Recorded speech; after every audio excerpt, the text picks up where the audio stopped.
السلام عليكم ورحمة الله وبركاته. الحمد لله رب العالمين، له النعمة وله الفضل وله الثناء والحسن. صلوات الله البر الرحيم والملائكة المقربين على سيدنا محمد أشرف الأنبياء والمرسلين وعلى آله وصحبه الطيبين الطاهرين وسلام الله عليهم أجمعين. اللهم لا سهل إلا ما جعلته سهلا، وأنت يا حي يا قيوم تجعل الحزن إذا شئت سهلا.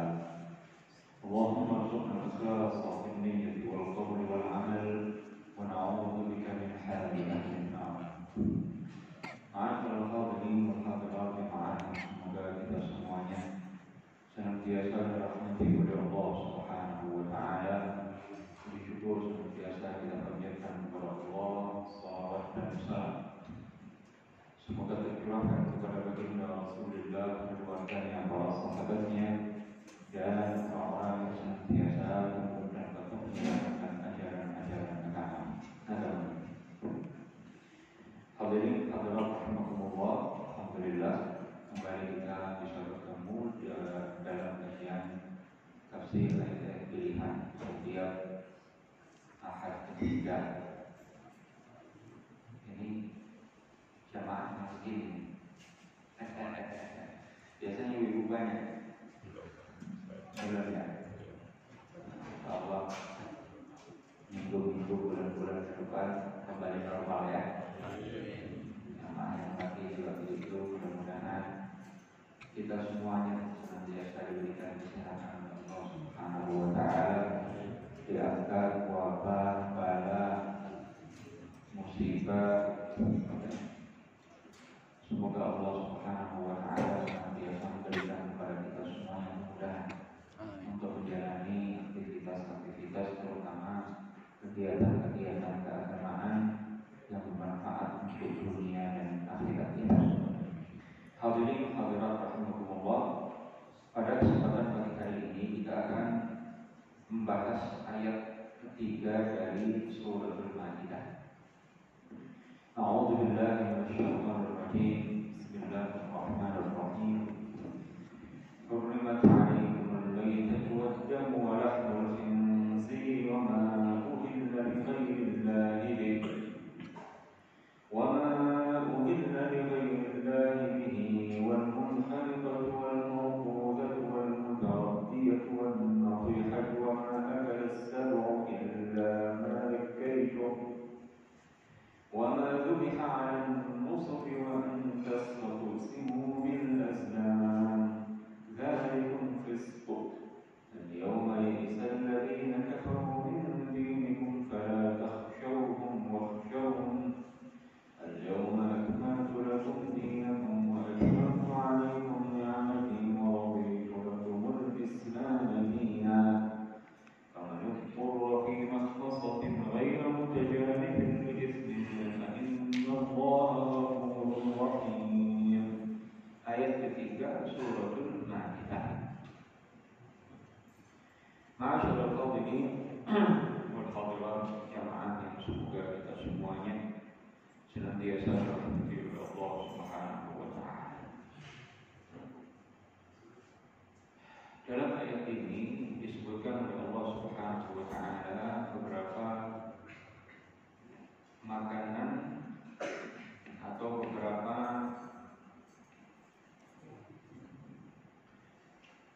binatang dan makanan yang diharamkan oleh Allah Subhanahu wa taala. Kemudian Allah Ta'ala tegaskan, Al-yawma akmaltu lakum dinakum wa atmamtu alaikum ni'mati wa raditu lakum al-Islam dinan. Fokus kita pada kesempatan pembahasan kali ini adalah pada ayat Al-yawma akmaltu lakum dinakum wa atmamtu alaikum ni'mati wa raditu lakum al-Islam dinan. Kalau diterjemahkan secara letterlek, makna ayat ini, hari ini telah aku sempurnakan bagi kalian agama kalian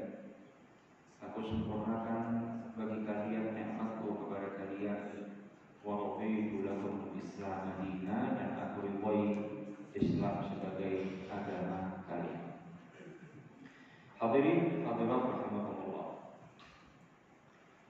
Allah Subhanahu wa taala dari belakang dulu menjadikan agama Islam sebagai satu-satunya agama yang diridhoi oleh Allah Subhanahu wa taala. Karena itu Islam ini adalah agama yang dibawa oleh para nabi seluruhnya. Dari mulai Nabi Adam hingga Nabi terakhir Nabi kita Muhammad sallallahu alaihi wasallam. Allah Ta'ala tidak menurunkan kepada para nabi seluruhnya agama selain Islam. Nabi Adam mengajarkan agama Islam. Nabi Nuh mengajarkan agama Islam. Nabi Ibrahim mengajarkan agama Islam. Nabi Musa mengajarkan agama Islam. Nabi Isa mengajarkan agama Islam. Nabi kita Muhammad memperbaharui ajaran untuk memeluk agama Allah, agama Islam. Ketika kita tegaskan agama, maka itu identik dengan prinsip-prinsip keyakinan, prinsip-prinsip keimanan. Artinya bahwa Allah Subhanahu wa taala menurunkan kepada para nabi seluruhnya ajaran untuk beriman kepada prinsip-prinsip keimanan yang sama, terutama rukun iman yang 6 ini. Antu'mina billahi wa malaikatihi wa kutubihi wa rusulihi wal yawmil akhir wa tu'mina bil qadari khairihi wa syarrihi. Beriman kepada Allah, para malaikat, para nabi, kitab-kitab suci, hari akhir dan qadar. Semua para nabi mengajarkan dan menjelaskan 6 prinsip keimanan ini yang dikenal dengan rukun iman. Semuanya tanpa terkecuali. Ya, dimulai dengan Nabi Adam mengajarkan la ilaha illallah, Adam Rasulullah, dan mengajarkan prinsip iman yang 6 ini. Ya, Nabi Nuh mengajarkan la ilaha illallah, Nuh Rasulullah, dan mengajarkan prinsip keimanan yang 6 ini. Nabi Musa mengajarkan la ilaha illallah, Musa Rasulullah, dan mengajarkan prinsip keimanan yang 6 ini. Nabi Isa mengajarkan la ilaha illallah dan menjelaskan prinsip keimanan yang 6 ini. Nabi kita Muhammad sallallahu alaihi wasallam mengajarkan la ilaha illallah Muhammadur Rasulullah. Ya, Nabi Isa tadi mengajarkan la ilaha illallah Isa Rasulullah. Nabi Muhammad mengajarkan la ilaha illallah Muhammad Rasulullah, dan keduanya menjelaskan tentang prinsip keimanan yang 6 ini. Jadi dalam hal keimanan, keyakinan tidak ada perbedaan antara para nabi alaihi wasallam. Bahkan Islam ini bukan saja agama penduduk bumi, bahkan Islam ini juga agama penduduk langit. Siapa penduduk langit? Para malaikatullah. Para malaikatullah semuanya juga meyakini la ilaha illallah dan meyakini prinsip keimanan yang 6. Semuanya tanpa terkecuali. Karena itu Al-Imam Abu Ja'far Al-Tahawi dalam kitab beliau Al-Aqidah Al-Tahawiyah di bagian akhirnya, beliau mengatakan badinullahi fil ardi was sama'i wahidun wa huwa dinul Islam. Agama Allah yang Allah ridhai, ya, di langit dan di bumi, agama bagi para penduduk langit dan agama bagi para penduduk bumi yang Allah ridhai satu-satunya adalah agama Islam. Allah Ta'ala berfirman, wa raditu lakumul Islam madinah, dan aku ridhai Islam sebagai agama kalian. Kemudian al-yawma akmaltu lakum dinakum wa atmamtu 'alaikum ni'mati. Apa makna ayat ini? Para ulama tafsir, ya, seperti Al-Imam Al-Baghawi dalam tafsir beliau, Tafsir Al-Baghawi, Al-Khazin dalam tafsir beliau, Al-Khazin, ya, dan sekian banyak para ulama tafsir, Al-Qurtubi dan lain-lain menyatakan bahwa al-yawma akmaltu lakum dinakum, di hari ini, ya, telah aku sempurnakan bagi kalian agama kalian. Maksudnya apa? Sebagian ulama menafsirkan ai qawaid dinikum, aku telah sempurnakan bagi kalian kaidah-kaidah agama kalian. Ya.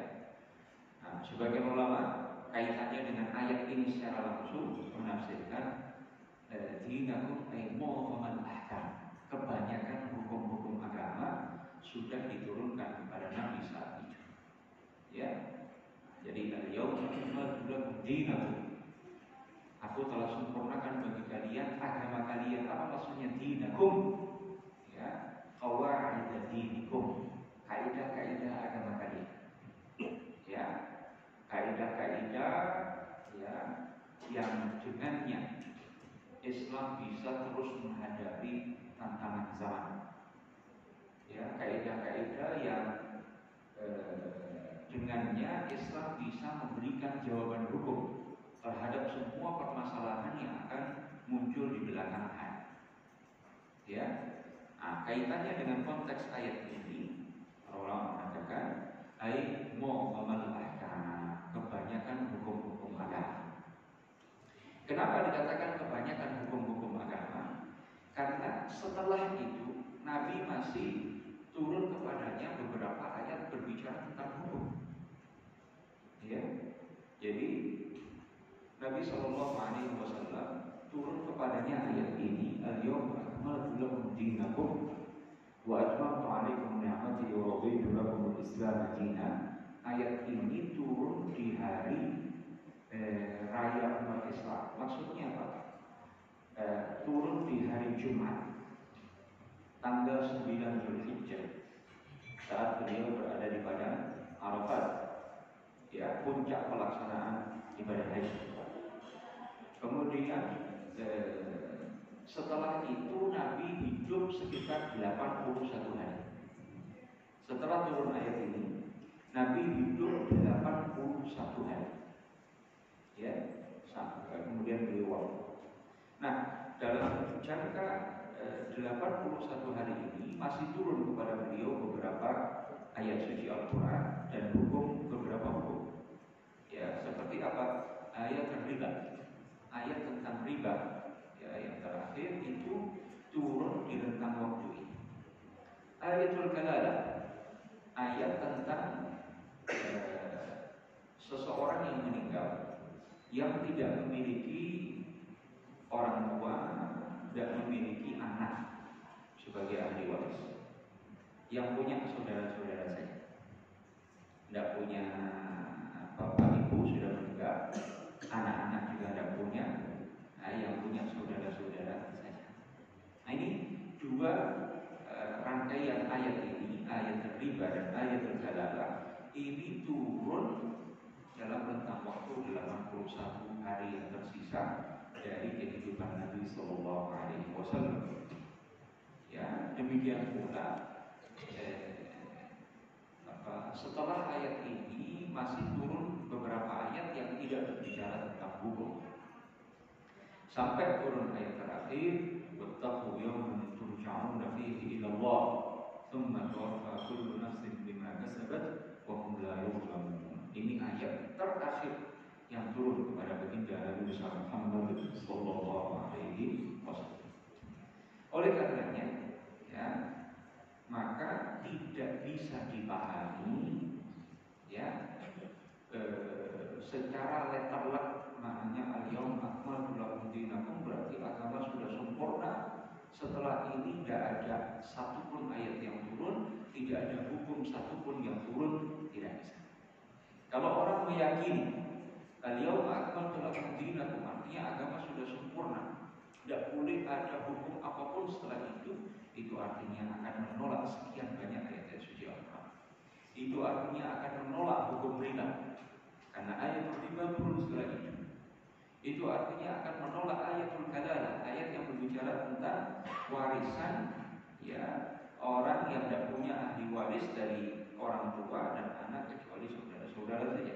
Berarti konsekuensinya menolak hukum itu juga, ya, dan menolak beberapa ayat, terkhusus ayat terakhir, wattaqu yawman turja'una fihi ila Allah. Hadirin rahimahullah.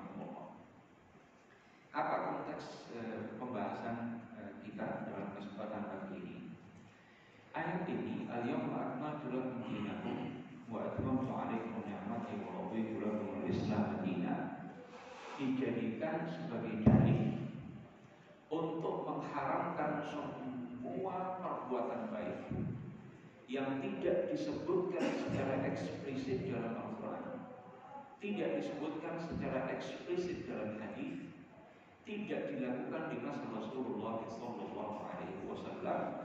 Semua perkara baru ya yang tidak disebutkan secara eksplisit dalam Al-Quran, tidak disebutkan secara eksplisit dalam hadis, tidak terjadi di masa Rasulullah, katanya haram, bid'ah yang sesat, ya, mengantarkan kepada siksa neraka.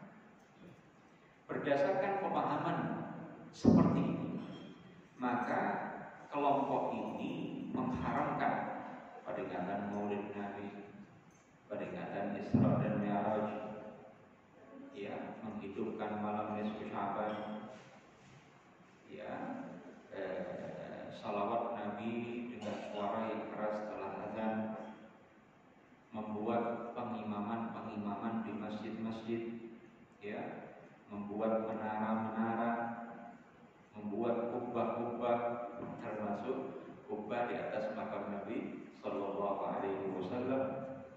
Mereka mengharamkan baca Fatihah atau baca Quran sebelum akad nikah, setelah akad nikah, mengharamkan doa sebelum akad nikah, sesudah akad nikah, mengharamkan berzikir dengan tasbih, ya, mengharamkan zikir, ya, bareng-bareng saat mengiringi jenazah, ya, mengharamkan berzikir hanya dengan mengucapkan Allah, Allah, Allah, ya, mengharamkan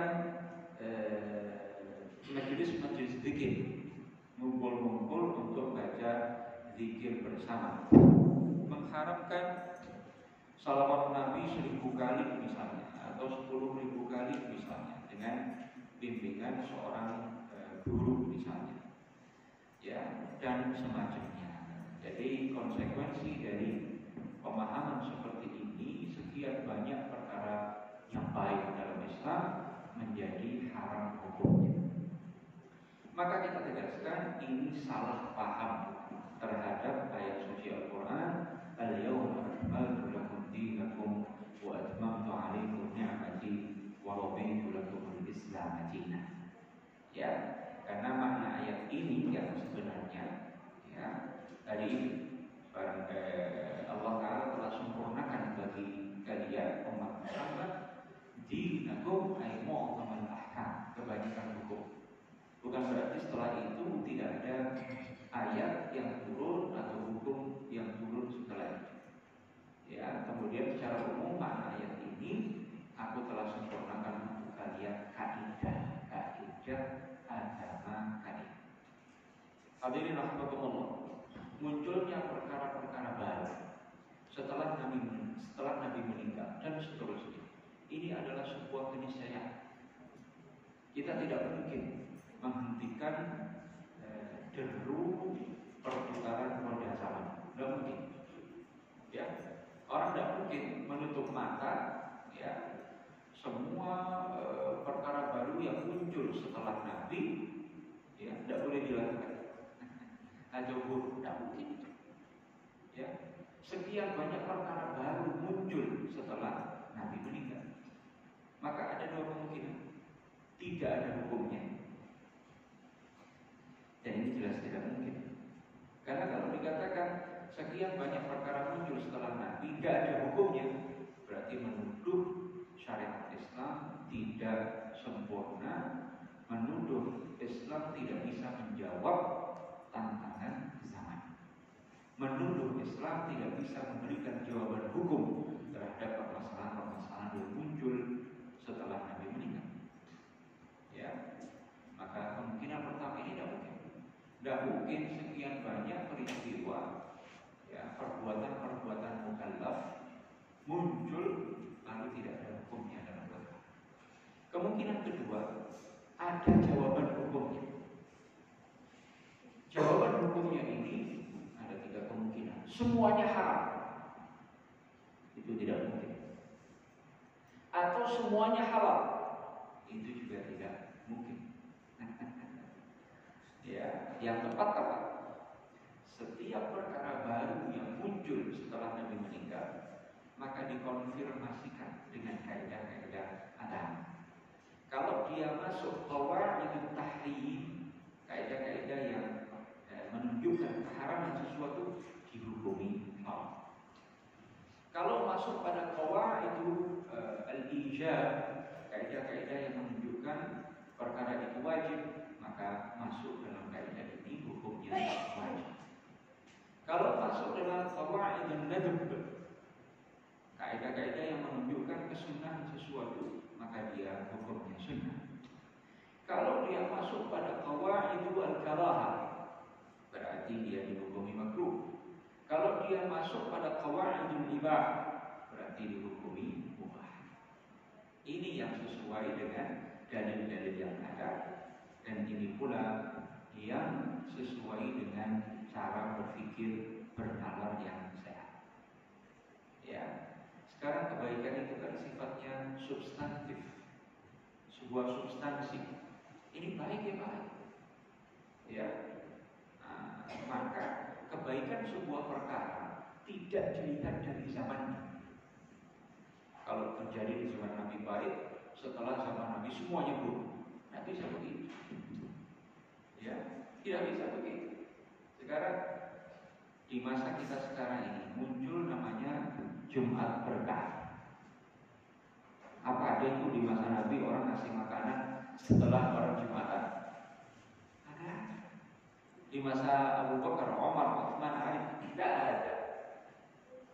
Ya, di masa terakhir Ibnu Hajar al-Haytami ar-Ramli apa ada? Ya, 100 tahun lalu apa ada? Kapan muncul bid'ah yang namanya Jumat Berkah? Baru-baru ini saja. Diawali oleh masjid apa itu yang di Jogja itu? Jogokarian ya. Jogokarian. Itu baru di sana muncul yang namanya Jumat Berkah.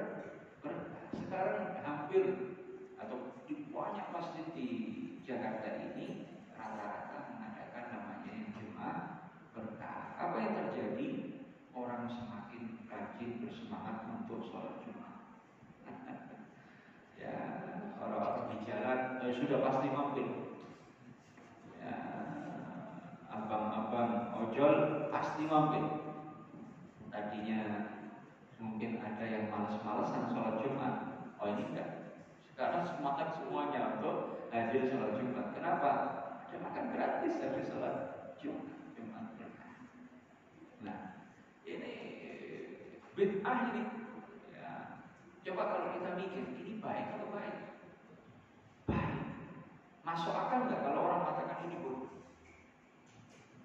Nggak masuk akal. Sedekah ya, dirutinkan setelah sholat Jumat. Apa yang salah? Ya, tidak ada yang salah. Ini artinya perkara baru yang muncul selama itu tidak bertentangan dengan Al-Quran, tidak bertentangan dengan hadis, tidak bertentangan dengan ijma', tidak bertentangan dengan konsensus para ulama, kesepakatan para ulama Islam, tidak bertentangan dengan dalil-dalil yang ada, maka hukumnya bid'ah yang baik, bukan sesuatu yang dilarang, diharamkan dalam Islam. Ya. Nah, kemudian kita sekarang bicara secara ilmiah. Sebagian orang menganggap bahwa melakukan bid'ah itu ya berarti istidrak 'ala Allah wa Rasulih. Katanya menuduh bahwa Allah dan Rasulnya lupa, menuduh Allah dan Rasulnya tidak menyampaikan ajaran, lalu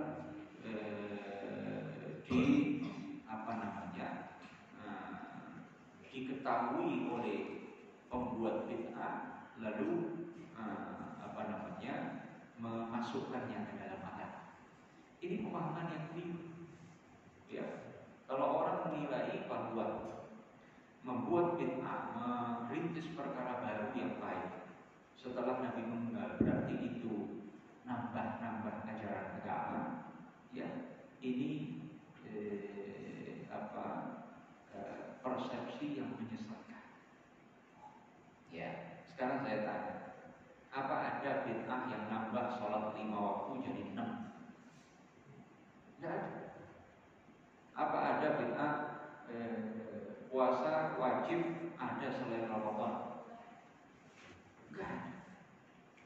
Ya, di kalangan mayoritas kaum muslimin, apa ada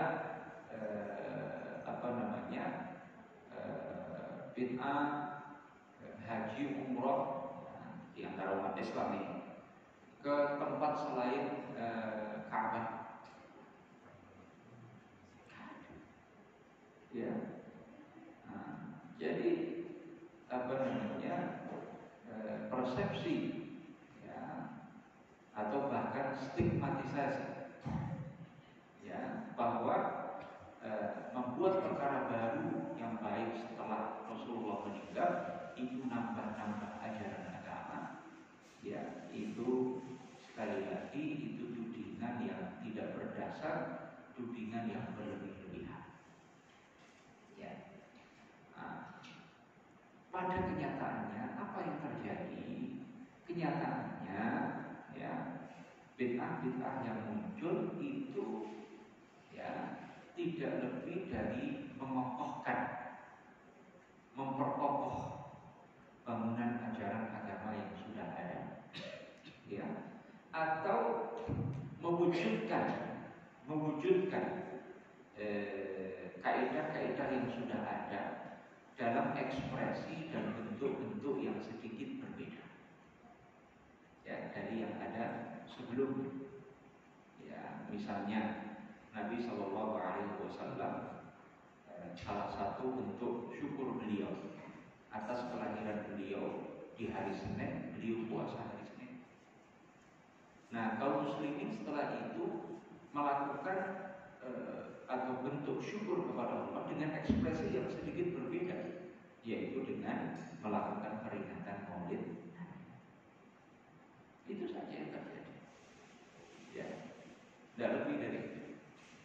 Ya, mengokohkan bangunan ajaran yang sudah ada, ya, atau mengekspresikan, mewujudkan, ya, nilai-nilai yang sudah ada dalam bentuk yang sedikit berbeda, ya, dan seterusnya. Kemudian orang yang mengatakan setiap perkara baru yang dirintis setelah Nabi meninggal berarti nambah ajaran agama, berarti sama saja mengatakan Abu Bakar nambah ajaran agama, Omar nambah ajaran agama, Utsman nambah ajaran agama, Ali nambah ajaran agama, Imam Syafi'i nambah ajaran agama, Imam Malik nambah ajaran agama, dan seterusnya. Dan ini berarti menuduh para sahabat dan generasi salaf sebagai orang-orang yang menambahi ajaran-ajaran agama. Ini tudingan yang sangat berbahaya. Ya, kenapa demikian? Karena faktanya memang begitu. Abu Bakar melakukan sesuatu, ya, yang memang tidak disebutkan dalam Al-Quran perintah untuk melakukan itu, anjuran untuk melakukan itu, dalam hadis juga tidak, ya, dan belum dilakukan di masa Nabi. Apa itu?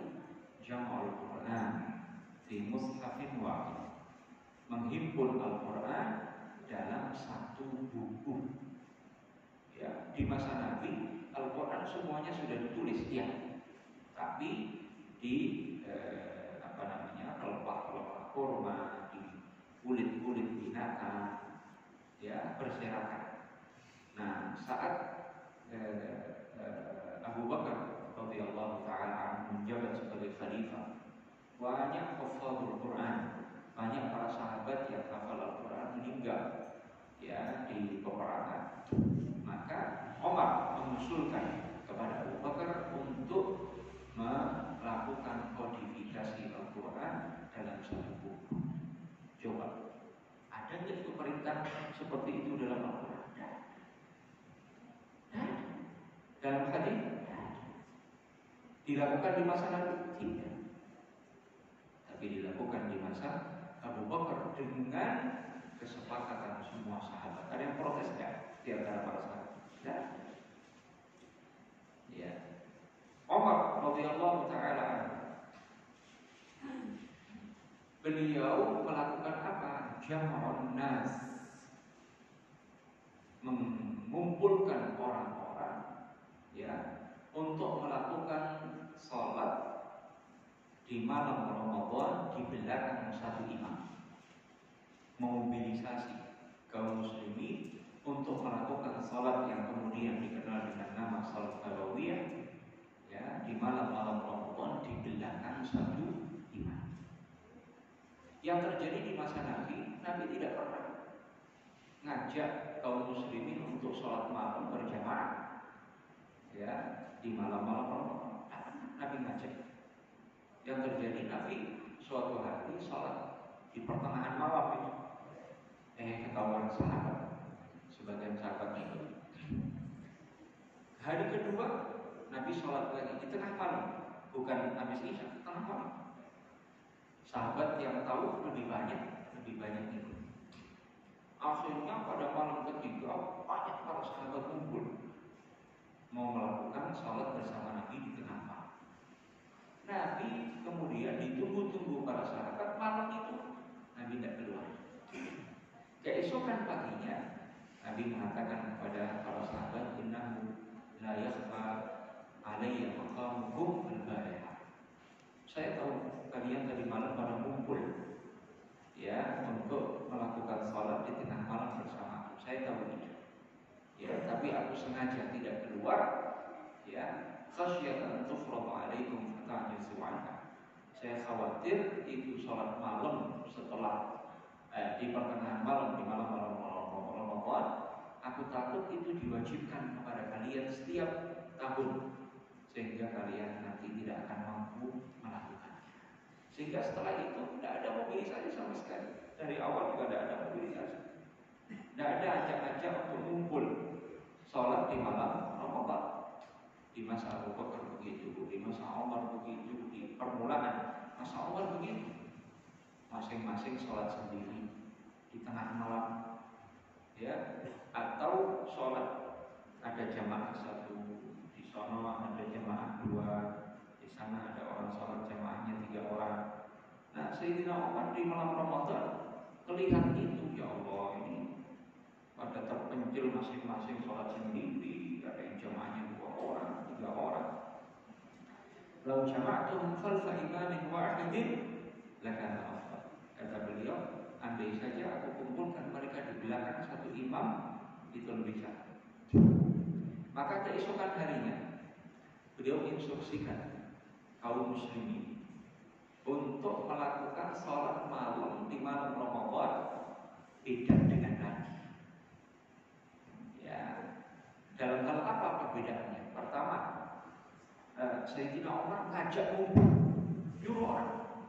Beliau instruksikan sahabat Ubay bin Ka'ab dan sahabat Tamim ad-Dari untuk bergiliran imamin sholat malam yang dilakukan oleh kaum muslimin di malam-malam Ramadan. Jadi pertama ada mobilisasi, ajak orang, ya.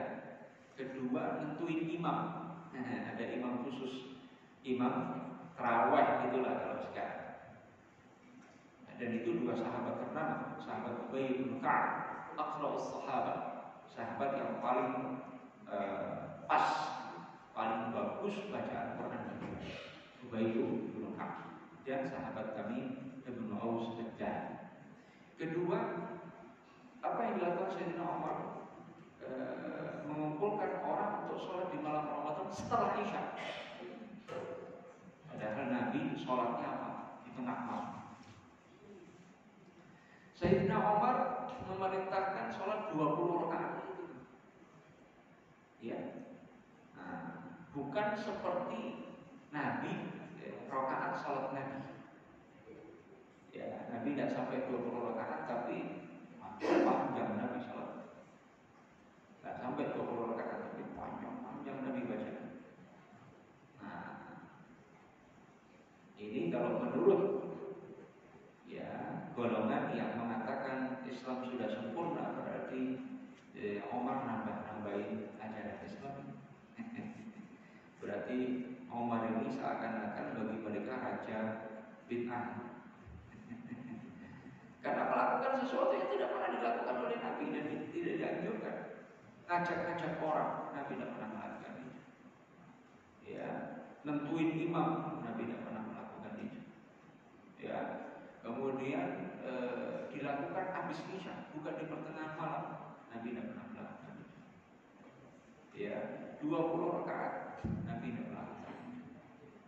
Nah, kenapa Umar berani melakukan itu? Ya, karena memang sholat di malam-malam Ramadan sesuatu yang disunahkan. Karena Nabi dengan tegas mengatakan man qama Ramadan imanan wa ihtisaban ghufira lahu ma taqaddama min dhanbi. Ya, apa boleh sholat sunnah dilakukan secara bersama? Boleh. Nabi melakukan dengan para sahabat dalam 2 atau 3 malam itu. Apa boleh dilakukan setelah isya persis, bukan di pertengahan? Boleh. Kenapa? Apa yang larangannya? Mana larangannya? Ya. Nah. Kemudian 20 rakaat, kenapa? Karena Nabi tidak membatasi rakaatnya hanya boleh sekian, tidak boleh lebih, tidak boleh kurang. Tidak ada.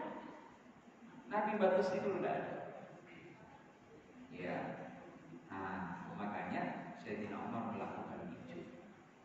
Nah, Sayyidina Utsman menambah azan Jumat yang tadinya sekali doang, beliau tambah jadi 2 kali. 2 kali azan. Kenapa? Karena beliau melihat kaum muslimin semakin banyak jumlah. Saat azan dikumandangkan sekali, ya banyak di antara mereka yang tidak dengar, ya karena sibuk dagang, beraktivitas dan yang lain-lain. Maka saat dikumandangkan azan pertama itu orang dengar nanti bersiap-siap. Mereka datang, azan kedua sudah pada hadir semua. Ya, azan Jumat 2 kali. Padahal di masa Nabi hanya sekali, di masa Abu Bakar sekali, di masa Umar sekali. Sayyidina Utsman yang menjadikannya 2 kali.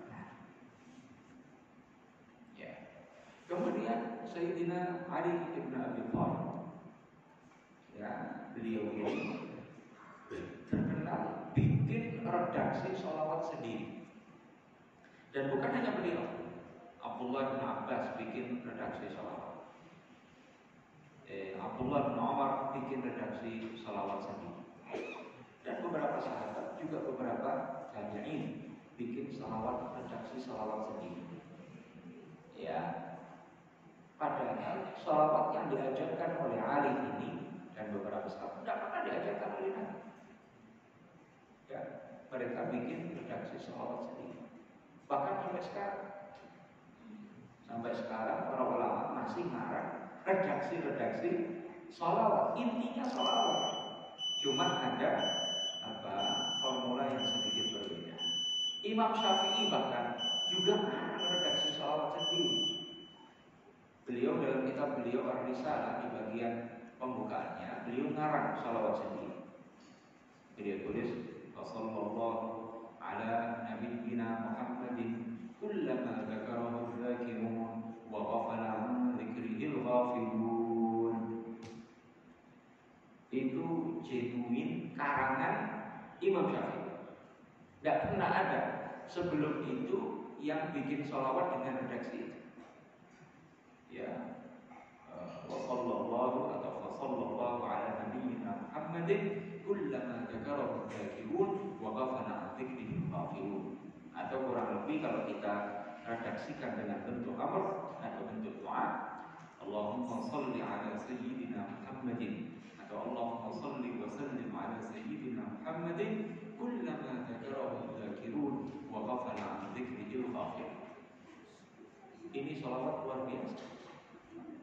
Imam Syafi'i para mengarang sholawat ini, ya para ulama, masya Allah, ini luar biasa. Artinya apa? Semoga Allah senantiasa menambahkan rahmat, keagungan, ketinggian derajat, kemuliaan kepada Nabi Muhammad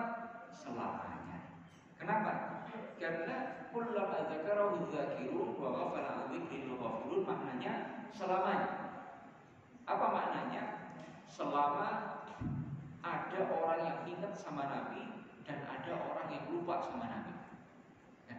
Nah, dari masa Imam Syafi'i sampai akhir zaman nanti, orang kan antara dua, ingat sama Nabi atau tidak ingat sama Nabi. Kan begitu.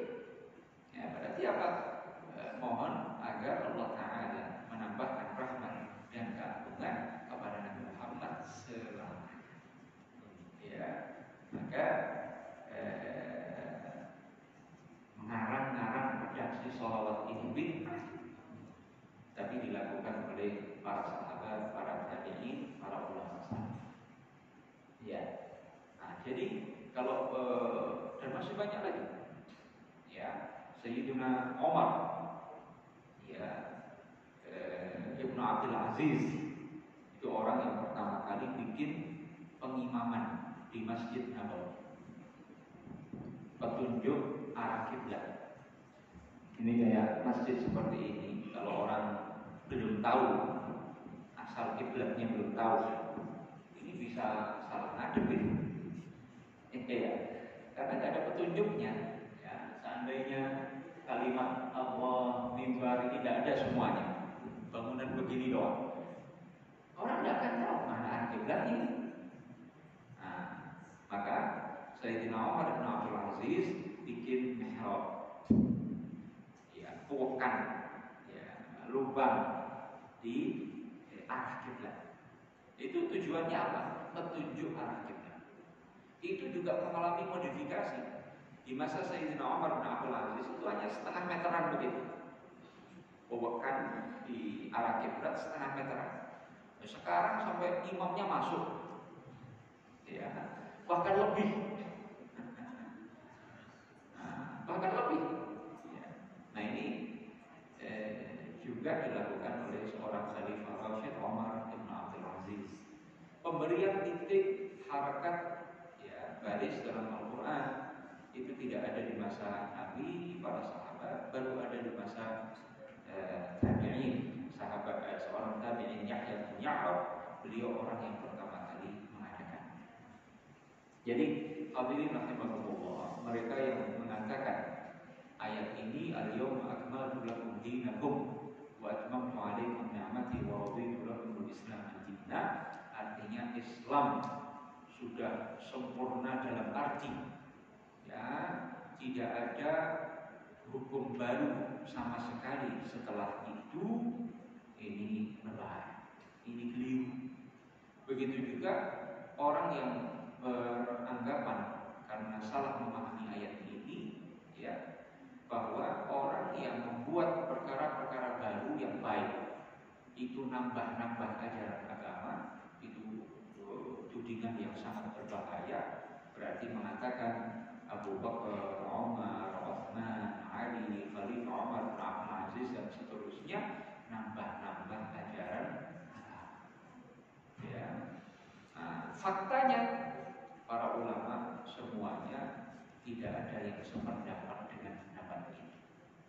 Pendapat ini yang dikemukakan oleh golongan Wahabi, ya, ini tidak sesuai dengan pendapat mayoritas para ulama dari semua mazhab. Ya. Nah, karena itu pemahaman yang benar terhadap ayat ini, al-yawma akmaltu lakum dinakum, aku telah sempurnakan bagi kalian kebanyakan hukum-hukum halal dan haram pada saat turunnya ayat. Ya, karena terbukti setelah itu masih turun ayat yang mengharamkan riba, ayat yang menjelaskan tentang warisan bagi al-kalalah, orang yang meninggal tidak punya orang tua, tidak punya anak sebagai ahli waris, hanya punya saudara-saudara saja. Itu turun setelah ayat tersebut. Begitu pula firman Allah, wattaqu yawman turja'una fihi ila Allah thumma tuwaffa kullu nafsin bima kasabat wa hum la yuzlamun, turun setelah itu. Bahkan ini ayat terakhir yang turun kepada Nabi sallallahu alaihi wasallam. Ini artinya apa? Pemahaman mereka hukum baru tidak akan muncul setelah turun ayat ini. Tidak benar. Ya. Nah, atau secara umum makna ayat ini al-yawma akmaltu lakum dinakum ay qawaid dinikum, ay qawaid dinikum. Hari ini telah aku turunkan kepada kalian Ya, aku sempurnakan bagi kalian kaidah-kaidah agama kalian. Di mana salah satu kaidah agama itu adalah hadis Nabi Sallallahu Alaihi Wasallam, "Man sanna fil Islam sunnatan hasanah, falahu ajruha, wa ajru man 'amila biha ba'dah, la yanqusu min ujurihim syai', wa man sanna fil Islam sunnatan sayyi'ah, fa'alaihi wizruha wa wizru man 'amila biha min ba'di, la yanqusu min awzarihim syai'." Bahwa Allah telah sempurnakan bagi kita kaidah-kaidah agama kita, yang salah satunya di antara kaidah itu ada kaidah yang berfungsi untuk menjawab, memberikan jawaban hukum terhadap semua peristiwa baru yang muncul setelah Nabi, yaitu yang diungkapkan dalam hadis Nabi, "Man sanna fil Islam sunnatan hasanah." Barang siapa memunculkan perkara baru yang baik, dia dapat pahala. Dan pahala orang-orang yang melakukan hal yang sama setelah. Sebaliknya, barang siapa merintis perkara baru yang buruk, ya, perkara baru yang buruk, maka dia terkena dosanya dan dosa orang-orang yang mengikutinya melakukan hal yang sama setelah. Hadis ini di format oleh Imam Syafi'i dalam bentuk kaidah. Sekaligus beliau tambahkan bagaimana tolak ukur menilai ini baik, ini buruk. Ya, dirumuskan oleh Imam Syafi'i, diriwayatkan oleh Imam Al-Baihaqi dalam kitab Manaqibus Syafi'i. Manaqibus Syafi'i. Al-Baihaqi meninggal tahun 458 Hijriah, abad ke-5 Hijriah. Beliau meriwayatkan perkataan Imam Syafi'i yang merumuskan hadis tadi menjadi kaidah. Imam Syafi'i, beliau menyebutkan, ya, dengan sanadnya, si Imam Al-Baihaqi menyebutkan sanadnya. Beliau mengatakan, "Wa akhbarana Muhammad bin Abdullah, qala akhbarani Zubair bin Abdul Wahid, qala haddatsani Ibrahim ibn Abdul Rahman ibn Abdul Malik ibn Marwan bin Dimashq, qala sami'tu Yunus bin Abdul A'la yaqul." Bukan ini sanadnya berikutnya. Beliau mengatakan, "Akhbarana Muhammad bin Musa bin Al-Fadl, qala haddatsana Abu Al-Abbas Al-Asam, qala haddatsana Rabi' bin Sulaiman." Jadi antara Al-Baihaqi dan Asy-Syafi'i ada 3 orang, Muhammad bin Musa, ya, kemudian Abu Al-Abbas Al-Asam, kemudian Rabi' bin Sulaiman. Apa rumusan kaidah Imam Syafi'i? Kata beliau, "Al-muhdatsatu min al-umuri darban." Perkara baru, ya, dalam Islam ada 2 macam. Ahaduhuma, yang pertama, ma uhditsa mimma yukhalifu kitaban aw sunnatan aw atharan aw ijma'an. Perkara baru yang dimunculkan yang menyalahi Al-Qur'an atau hadis atau kesepakatan para sahabat atau ijma'an atau ijma' kesepakatan para ulama Islam. Fa hadhihi bid'atun dhalalah. Maka inilah bid'ah yang sesat. Wa tsaniyatu, yang kedua, ma uhditsa minal khair, perkara baru yang baik yang dimunculkan, la khilafa fihi li wahidin min hadza, tidak menyalahi salah satu dari 4 dalil tadi. Wa hadhihi muhdatsatun ghairu madhmumah, dan ini adalah perkara baru yang tidak tercela. Jadi Imam Syafi'i merumuskan, mengubah atau memformat hadis tadi menjadi sebuah kaidah. Sekaligus beliau menambahkan, apa tolak ukur sesuatu atau perkara baru itu dikatakan baik, ya, atau buruk? Baik kalau sesuai, selaras dengan Al-Quran, hadis, kesepakatan para sahabat, ijma', ya, konsensus para ulama Islam seluruhnya. Buruk itu apa? Yang bertentangan dengan salah satu dari 4 dalil ini. Ya, dengan demikian, ya, kita lihat bagaimana kecerdasan dari Imam Syafi'i radhiyallahu ta'ala anhu, ya, beliau pahami hadis Rasulullah, beliau rumuskan itu dalam sebuah kaidah, ya, sekaligus beliau menambahkan tolak ukur penilaian untuk menilai mana perkara baru yang baik, mana perkara baru yang buruk. Ya, peringatan Maulid Nabi itu termasuk perkara baru yang baik karena selaras dengan Al-Quran. Coba isi Maulid apa? Baca Quran. Apa ada dalam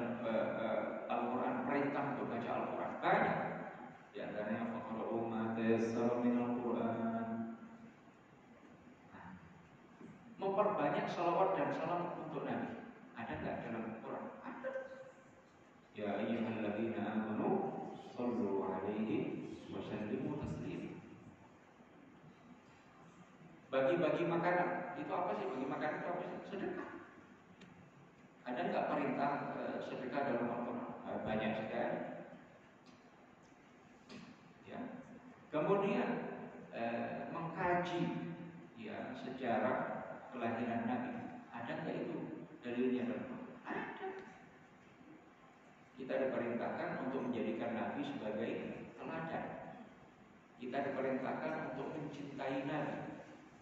Kita diperintahkan untuk meneladani Nabi. Ya, nah, salah satu cara untuk mewujudkan itu mengenali lebih jauh tentang kelahiran Nabi, tentang sejarah dakwah Nabi, tentang sejarah perjuangan Nabi. Itu yang menjadi tema semua ceramah-ceramah Maulid. Mana yang menyalahi Al-Quran?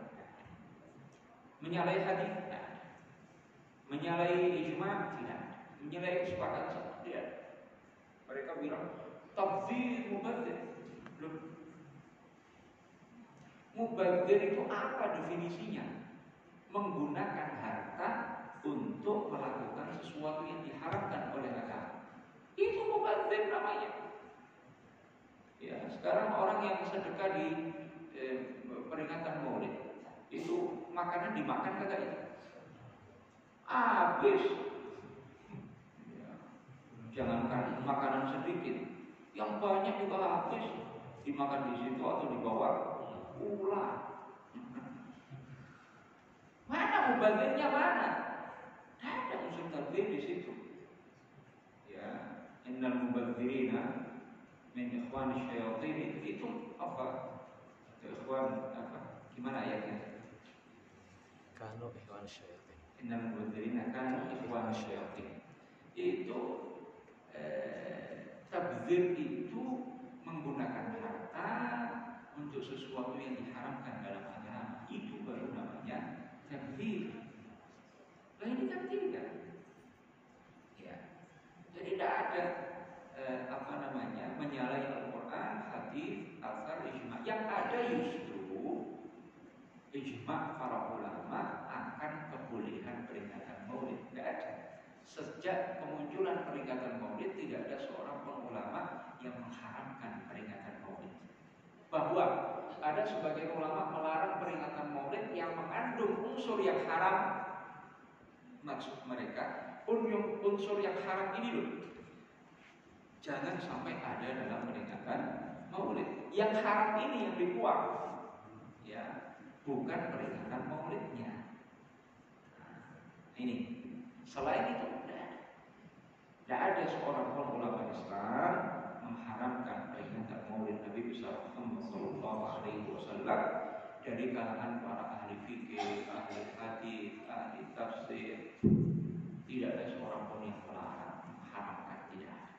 Yang ada, ya, komentar-komentar memuji-muji peringatan Maulid, menjelaskan kebolehannya, atau melarang jangan sampai ada unsur-unsur yang diharamkan berada dalam peringatan Maulid. Itu bentuk arahan bimbingan kepada umat supaya terus berada di rel yang benar.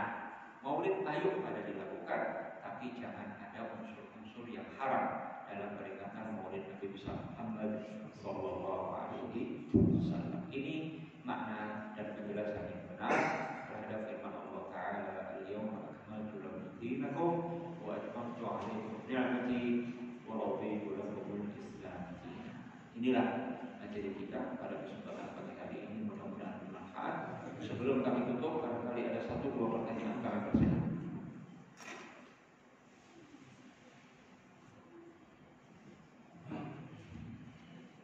Ya, jika tidak ada, sudah. Nah, jelas ya.